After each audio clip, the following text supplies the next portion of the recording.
Tifosi de la Roma, Internet Buonasera. Vous écoutez Roma Locuta, votre instant audio 100% AS Roma. Ce soir, pour m'accompagner dans l'émission, je suis avec le critiqueur de Twitter. Bonsoir. Salut à tous. Ouais, bonsoir. Je suis avec Antoine, ex-chroniqueur de Calcio Mio. Bonsoir les gars. Également Jimmy, alias Giallorossi 25. Salut à tous. Et Davy, 100% Romanista. Salut à tous. Voilà, bonsoir l'équipe. Chers auditeurs, bonsoir. Donc, podcast spécial Gianluca Mancini qui est arrivé aujourd'hui. Donc, il est arrivé de l'Atalanta Bergame. Il est venu chez nous. Il a passé sa visite médicale. Il a signé un prêt de 2 millions avec obligation de rachat de 13 millions avec des bonus compris à 8 millions. 10% sur une éventuelle revente à venir peut-être dans les années futures. Mais en attendant, il est chez nous. Messieurs, votre avis sur cette signature, sur cette arrivée? C'est positif, je pense que c'est un petit peu un profil qu'on cherchait. On retrouve un Italien en défense centrale, un jeune aussi. Après, bon, on va débattre un petit peu sur ce qu'il a déjà fait en Serie A suite à son âge, mais globalement, en tout cas, c'est positif, c'est bien pris. Ouais. Il sort d'une saison pleine, en tout cas quasi pleine, et donc globalement, je pense que c'est une bonne nouvelle d'avoir pu aussi attirer ce profil de jeunes joueurs italiens. Très bien, une bonne recrue pour toi, Jimmy. En fait, c'était nécessaire de recruter un défenseur parce que Juan Rezou, Fazio, c'est pas la folie, c'est pas top. Hein. Oui. On a vu cette saison. Heureusement qu'il y avait Manolas. Bon, il est parti à Naples. Il nous déchire un peu le cœur côté romain. En plus, ramener un Italien à la maison, c'est cool. En plus, il a fait une très bonne saison à l'Atalanta. Ils se sont qualifiés en Ligue des Champions. Ses stats sont plutôt bonnes, hein, ce que j'ai regardé. Franchement, c'est un bon défenseur, même si l'Atalanta n'a pas fini meilleure défense de la saison. Donc, pour toi, le critiqueur, la signature, c'est un bon point pour nous. Ouais, c'est une très très bonne recrue. Ouais. Mais il manque aussi un cadre en défense. Ça, on verra bien si la Roma ira le chercher. Antoine, ton avis? Ouais, c'est une super recrue, je pense. Franchement, en plus, c'était un dossier qu'on avait ouvert il y a quelques mois déjà. Hein. Il y avait déjà eu plusieurs rumeurs et on arrive à finaliser un transfert. C'est bien que des joueurs aient envie de venir chez nous. En plus, il connaît déjà Spinazzola, il connaît Cristante avec qui il a joué à l'Atalanta. Il va avoir une intégration facile, je pense. Et puis même le prix du transfert, je trouve qu'il est vraiment pas très élevé. La qualité du joueur, 23 ans. Il était sous contrat jusqu'en 2023, je crois, à Atalanta. Ouais. Franchement, je trouve que c'est très bien négocié. Très content de son arrivée. Près de 2 millions, du coup. Et toi, Davy? Aussi satisfait de son arrivée. Je pense que là, on a pris un des meilleurs défenseurs italiens à devenir. Donc, je pense qu'il fallait un gros coup comme ça pour remplacer Manolas, en tout cas. Mais oui, vraiment, ça, c'est vraiment une bonne recrue. Hein. Vraiment, bravo à Petracchi, parce que surtout qu'on en parlait déjà depuis le mercato de janvier. Ça semblait un peu s'être asséché, là, la piste. Et puis là, tout d'un coup... Non, là, c'est vraiment un bon coup, là. Ouais, je pensais que ça allait pas trop se faire. C'est vrai qu'on était parti sur du Alderweireld. J'avais même vu du Nkoulou aussi. Mancini, ça s'était un peu évaporé. Ça peut être complémentaire. Hein. On peut prendre aussi Alderweireld et... Il n'y a pas encore de contrat d'accord avec Alderweireld. Oui, vous avez eu des retours, vous, par rapport à ça, sur Alderweireld, non? Je crois que Baldini, c'est Baldini qui a le dossier en main. Qui s'en occupe, c'est ça, oui. Normalement, il a rencontré lundi. Parce qu'il connaît les dirigeants de Tottenham ou un truc comme ça. D'accord. Ouais, c'est ça. Et il veut pas. Mais par contre, apparemment, ce qu'on voudrait vraiment pas, c'est payer cette fameuse clause-là. Il a une clause à 28 millions d'euros et bon, nous, en gros, on n'est pas prêt à la payer. En revanche, Tottenham ne veulent pas s'asseoir dessus, mais il m'a semblé lire sur un site que sa clause prenait fin courant juillet, là.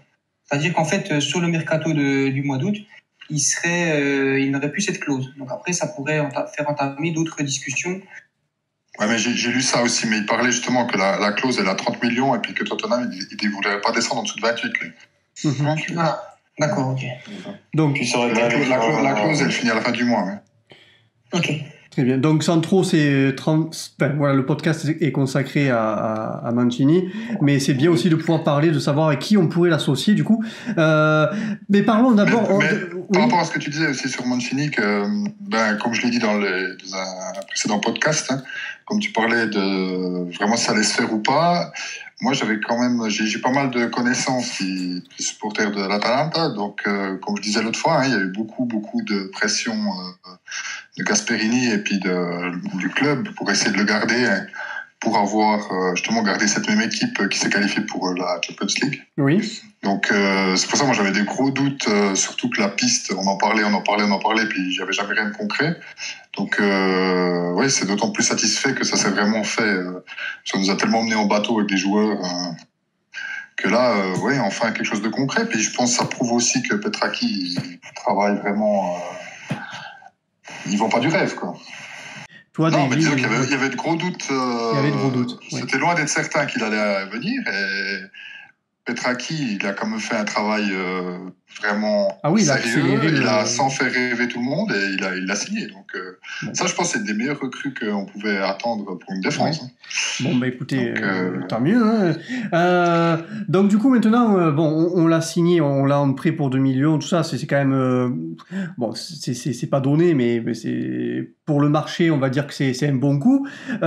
Mais au niveau de ses qualités, est-ce que vous pouvez...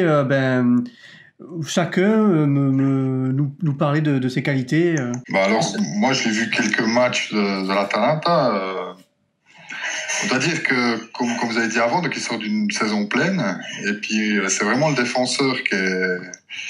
Il est athlétique, hein, il fait plus d'1m90. Hein, ouais, je pense. Il est athlétique, puissant, et puis surtout, il est très... Je sais pas comment dire ça, mais vous savez, comme un ressort, quoi.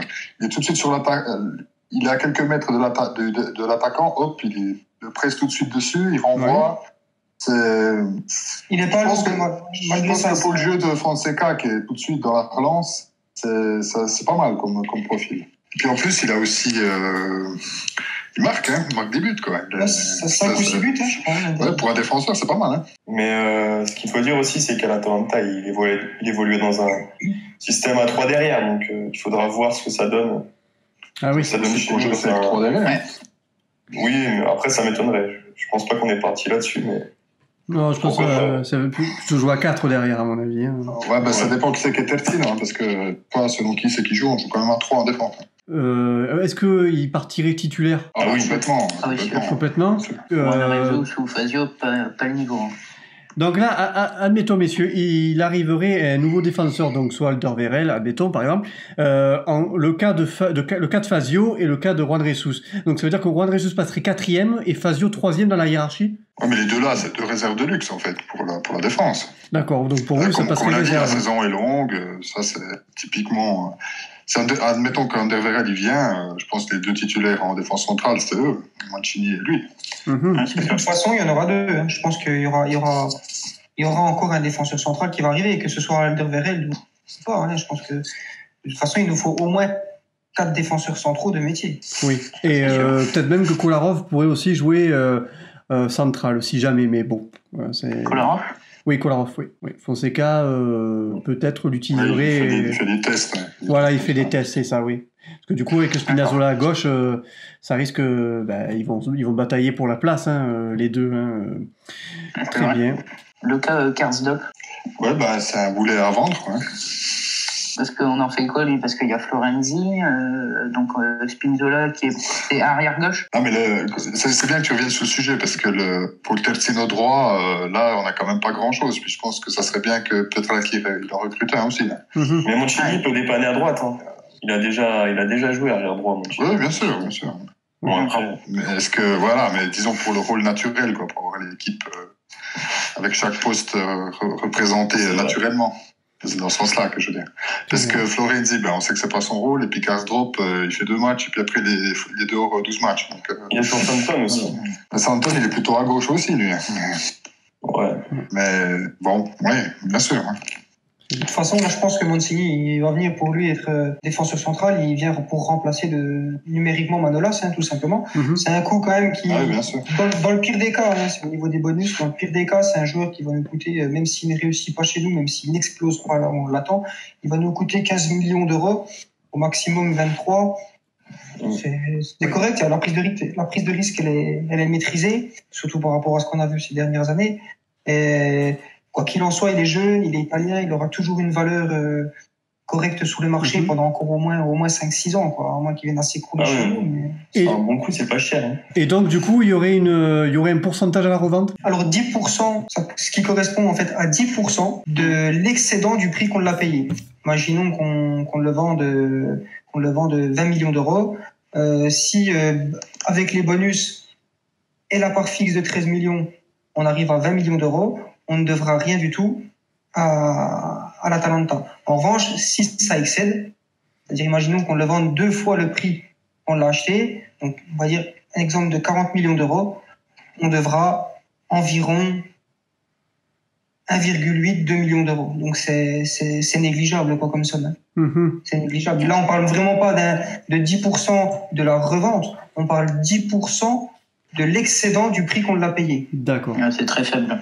Donc, à moins qu'on le vende 70-80 millions, ça reste une somme dérisoire, quoi. Je pense que financièrement, c'est un bon coup. À l'heure actuelle, qui plus est, il commence à être un petit peu avec la nationale. Donc, je pense que c'est vraiment, financièrement, c'est un bon coup. En plus, c'est un contrat du coup sur 5 ans. C'est correct pour nous, ça laisse voir venir. Là où j'ai un petit peu plus de questions, moi, c'est-à-dire que je l'ai vu un petit peu jouer cette année aussi.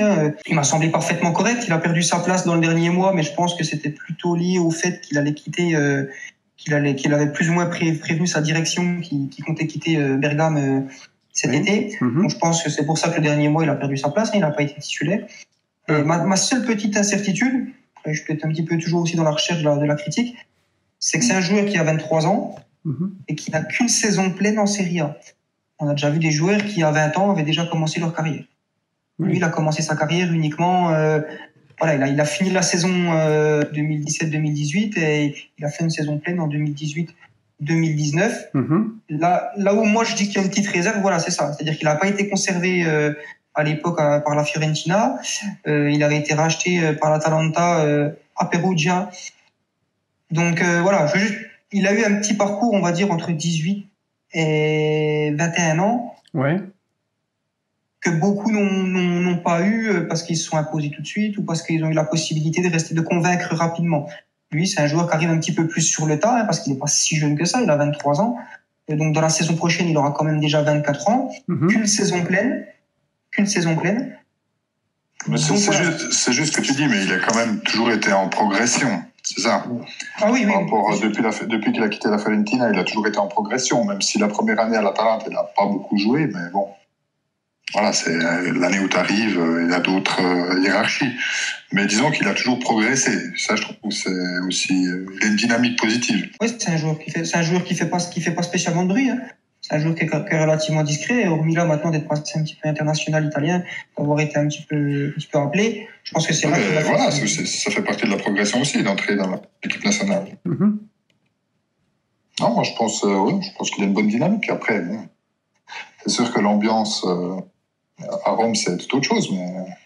Et il va aussi découvrir la pression, parce que les résultats à l'Atalanta, comme je sais plus quel intervenant a dit ça sur un site italien, à l'Atalanta, c'est tous les jours la fête, après chaque match. À Rome, on sait que dès qu'il y a une défaite derrière, c'est tension, pression. On va voir comment est-ce qu'il va réagir. Moi, je pense que le fait qu'il ne soit pas justement si jeune que ça va l'aider.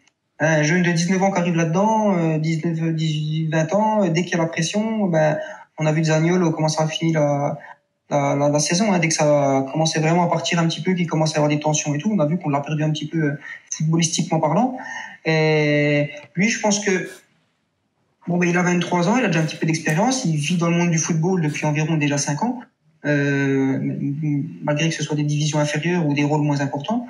Mais là où ça peut être intéressant, c'est vraiment sur le fait que ce joueur-là, il a déjà un petit peu d'expérience. Il sait ce que c'est le monde du football.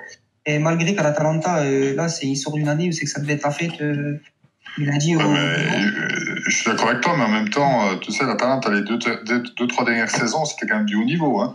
Donc, il y a aussi une expérience par rapport aux gros matchs, par rapport à... ils ont quand même fait une Europa League il y a 2 ans. Pas la saison dernière, c'était d'avant, mais ils ont quand même fait une belle prestation. Donc, c'est aussi l'expérience qu'il emmagasine au niveau européen. Même s'il n'a pas joué tous les matchs, bien sûr, mais... Et l'année passée, arriver 4e avec une équipe comme Bergame, comme l'Atalanta, je pense que c'est un exploit. Donc je pense que c'est un gars qui a, je veux dire, c'est des mentalités de winner aussi, les gars. Même si c'est toute une dynamique, une osmose, une équipe, puis quand les résultats arrivent, il y a tout qui prend.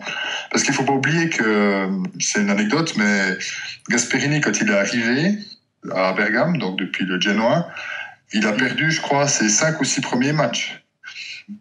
Quand il a mis en place l'équipe. Et donc, je veux dire, à Rome, c'est clair que si vous perdez les 5 premiers matchs, je ne sais pas si l'entraîneur y reste. Hein. Ça, c'est clair.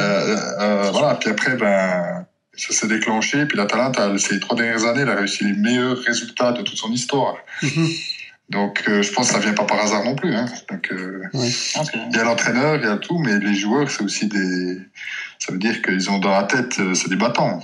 Puis je pense que lui, moi, ce qui me fait plaisir, c'est que par rapport à tout ce qu'on entend sur les autres, on va dire, transferts pour la Rome, il y a peut-être 1 mois en arrière, on avait l'impression qu'il n'y a plus personne qui voulait venir chez nous parce que c'était le nid de vipère, parce que tout le monde veut s'en aller et tout ça. Et j'ai l'impression que maintenant, c'est en train de se retourner, surtout grâce au travail d'Apetraki. Mais là, par exemple, Mancini, c'est vraiment un titulaire, un progrès qui vient chez nous, qui a envie de venir chez nous. Et ça, je trouve que ça fait plaisir. Quoi. Et j'espère que ça va créer une dynamique pour la suite. Parce que quand on entend, l'autre, je veux pas venir, Higuaín et compagnie, quoi. Mais il y en a plein des comme ça. Au bout d'un moment, on se dit, mais attendez, les gars, on vous demande pas de jouer en C2, quoi. Donc, je trouve que ça crée une nouvelle dynamique, et peut-être une nouvelle approche pour les suivants, pour aider Petraki, quoi. Je pense l'effet domino, quoi. L'effet domino. Le fait de se placer aussi financièrement, quand même, parce qu'on n'a pas de Champions League cette année, et vraisemblablement, il y a quand même un budget mercato qui est correct, hein, parce qu'on se place quand même sur des joueurs en moyenne, hein, les joueurs là qu'on regarde, hein, on est bien plus proche même des 20. Je pense que ça, c'est un signal, c'est un message fort, c'est-à-dire que on envoie un message globalement en disant attention, on n'est pas en Champions League. La Roma, on a mal parlé un petit peu en fin de saison avec tout ce qui s'est passé et ça se comprend. Mais derrière, c'est quand même un club, attention, qui va investir, qui va racheter un joueur à 20 millions, un deuxième à 20 millions, un troisième à 20 millions. Donc je pense que ça, les joueurs, ils sont pas totalement insensibles. Qui plus est, on gagne quand même des petits duels, alors c'est totalement psychologique. Mais je veux dire, si on signe par exemple à Verretou, on montre aussi quand même qu'on bat le Milan AC au niveau de la proposition du salaire. Donc ça nous place aussi ça nous crédibilise. Et je pense que ça va nous donner un petit peu de crédibilité. C'est ça. Et puis il y a un effet domino aussi pour les suivants, quoi. De se dire, attendez, il y a une équipe sympa qui se construit, il y a du talent. Ok, pourquoi pas venir? C'est-à-dire qu'avant, c'est sûr qu'il y a le nez de vipère, on se dit, mais attendez, je vais où? Et Petraki, là, quand même, je pense que le fait de l'avoir signé, c'est très important. Il connaît bien la Serie A. On prend pas quelqu'un qui sort du fin fond de l'Espagne, je sais pas trop où, malgré que ce soit les meilleurs. On sait qu'il faut aussi une connaissance terrain pour ce poste-là. Et lui, je pense que Petraki, le fait de l'avoir signé, c'est une bonne idée. Non pas dans le sens où il va rapporter que des joueurs, mais je veux dire, il connaît le terrain. Il sait là où c'est miné, il sait là où il faut parler, et il sait comment est-ce qu'il va convaincre aussi les joueurs.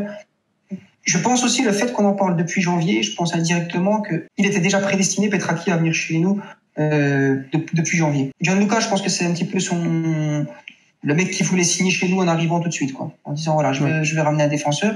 Et encore là, il y a quelques jours, il a signalé quand même qu'il avait hâte de signer un défenseur encore. Il avait hâte et il était pressé et il espérait que le prochain joueur, ce soit un défenseur. Je pense que c'est vraiment son premier choix initial avec lui à emmener, avant même d'être à Rome, le mec, il disait, même en étant encore au Torino, il se disait, voilà, c'est lui que je vais ramener, je vais déjà l'imposer en défense parce qu'on savait déjà que Manolas allait partir. Tout dépendra à qui il sera associé.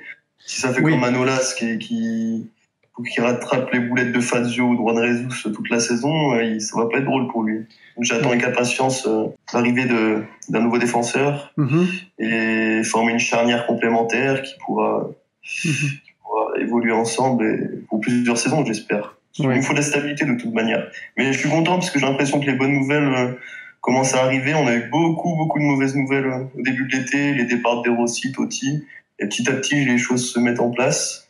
Je pense que Petracchi, il a dépoussiéré un peu ce qu'il fallait et je pense que c'est de bonne augure pour la suite. C'était pour dire que j'ai vu qu'il était très content de rejoindre la Roma. Hein. Il a dit que c'était un club prestigieux pour lui. Hein. Bon, la Roma, c'est quand même un statut, je vais pas dire c'est supérieur quand même à l'Atalanta, même si on n'est pas quand même qualifié avec des champions. Mais pour lui, c'est vraiment un statut au-dessus. L'ambiance dans le stade de la Roma, c'est différent qu'à l'Atalanta. Et franchement, je suis pressé de le voir jouer. On commence quand ? Le 25 août ? Oui, 24-25, oui. Je suis pressé de le voir jouer parce que ça a l'air vraiment d'être d'un très très bon joueur. Bon, on va peut-être même pouvoir le voir jouer là pendant les matchs les matchs amicaux, ouais, bien sûr aussi. D'ailleurs, je viens de percuter, en effet, oui, il a quitté l'Atalanta qui joue avec des champions pour venir dans un club qui ne joue que l'Europa, donc oui. C'est ce qu'on disait, c'est surtout il y a une dimension de club, mais je pense qu'il y a aussi le salaire. Le salaire, ouais, à mon avis, oui. On a bientôt terminé le podcast. Je vais vous poser une question. Est en rapport avec Mancini, bien sûr, mais je ne veux pas, je veux juste que vous me sortiez juste un seul nom, et bien sûr qui est réalisable dans la mesure du possible, n'allez pas me chercher des noms impossibles. Voilà, quel est le joueur avec qui vous voudriez le voir former une charnière centrale, soit qui est déjà présent chez nous, soit qui arriverait, mais voilà, un nom potable, pas quelqu'un... Le Bianco, le Brésilien du Torino. Qui était prêté à Bologne la saison dernière. Et franchement, c'est un bon joueur. En plus, Petracchi le connaît. Je pense que il a du potentiel. Après, ça serait pas un joueur d'expérience non plus, donc. D'accord. Alors moi, à titre personnel, je pense que ça serait très compliqué de réaliser, mais il y a Pezzella de l'Argentin de la Fiorentina, parce qu'il a un petit peu plus d'expérience que Mancini, et ça pourrait être complémentaire, je pense. Il y a juste le fait que les deux apprécient jouer sur le côté droit de la défense, mais pourquoi pas aussi trouver une solution pour qu'un des deux ait la possibilité de jouer à gauche. Il y en a un qui serait un petit peu plus axé sur le côté expérience avec Pezzella, qui reste jeune quand même, mais je veux dire qui a quand même maintenant quelques saisons et qui s'est imposé vraiment à la Fiorentina sans être un Fouriclas. Ça reste le joueur quand même qui reste très intéressant. Et pour épauler cet arrive, ce serait pour moi une des meilleures des solutions. Après, je pense que la Fiorentina, en dessous de 30 millions, je pense que ça sera très compliqué. Alors moi, je dirais plutôt Adamas Mauro, joueur du LOSC, qui est en vente. Le LOSC a décidé de le vendre, qui a été capitaine du LOSC pendant quelques années. Je pense que ça serait aussi un bon joueur à recruter côté de la Roma, parce que déjà capitaine, il a su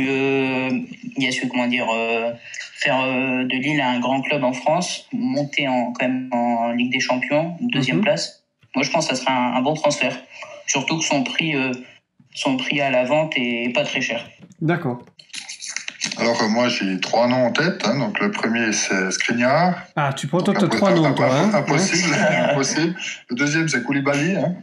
Koulibaly, ah ouais. Non, mais plus réaliste, moi je serais content, c'est Izzo qui pourrait venir du Turin.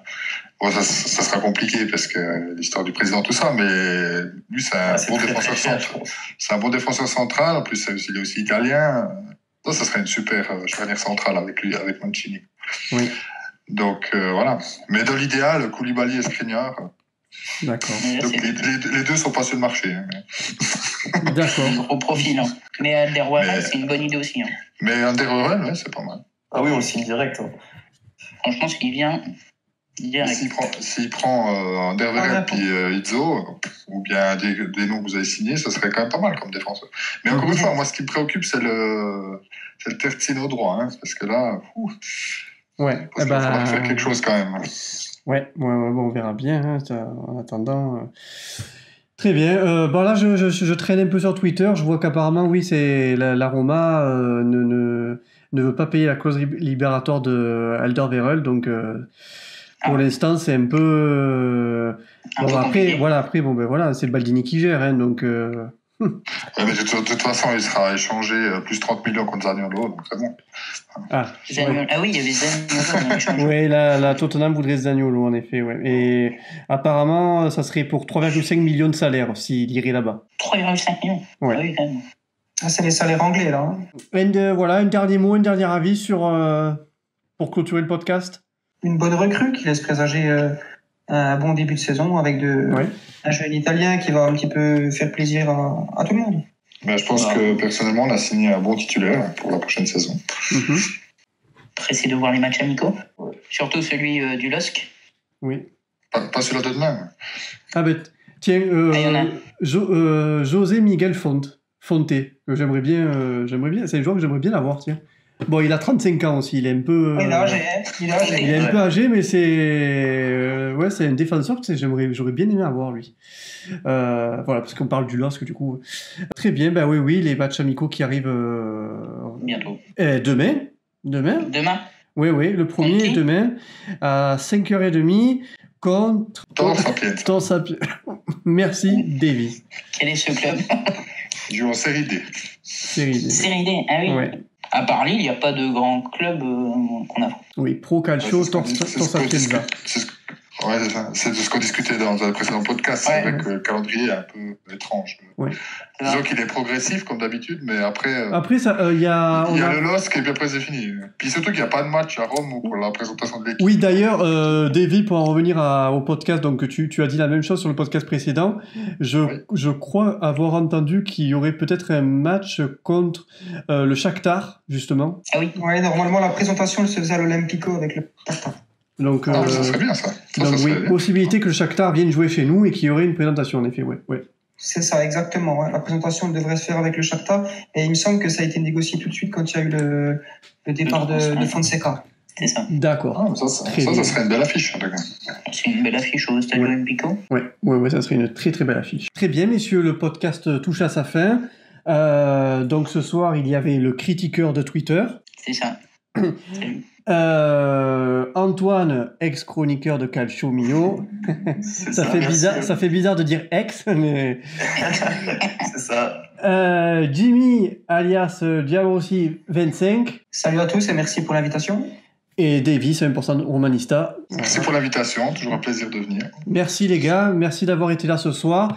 Merci d'être de plus en plus nombreux. Vous avez, en moins de 24 heures, il y a eu plus de 100 vues. Alors, vous allez rigoler, c'est que 100 vues, mais c'est quand même, voilà, pour un podcast, je trouve que c'est vraiment, il y a une continuité dans les podcasts, parce que c'est vrai que c'est compliqué d'écouter les gens, les podcasts au bout d'un moment. Mais là, merci à vous tous, parce que c'est vraiment, je suis vraiment très content. À chaque fois, vous êtes de plus en plus nombreux à écouter. À chaque fois, j'ai des retours positifs.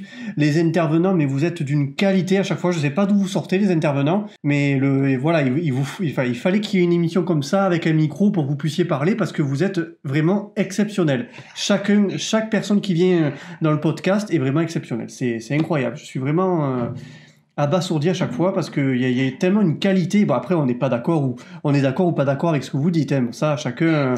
Mais voilà, vous C'est parce qu'il y a un bon organisateur, c'est pour ça. Ah, c'est vrai. C'est ça. C'est gentil en tout cas, mais en attendant, les gars, voilà, que il y a vraiment, voilà, vous êtes vraiment très très bons à chaque fois, tous.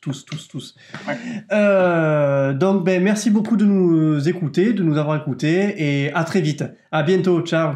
Ciao. Ciao.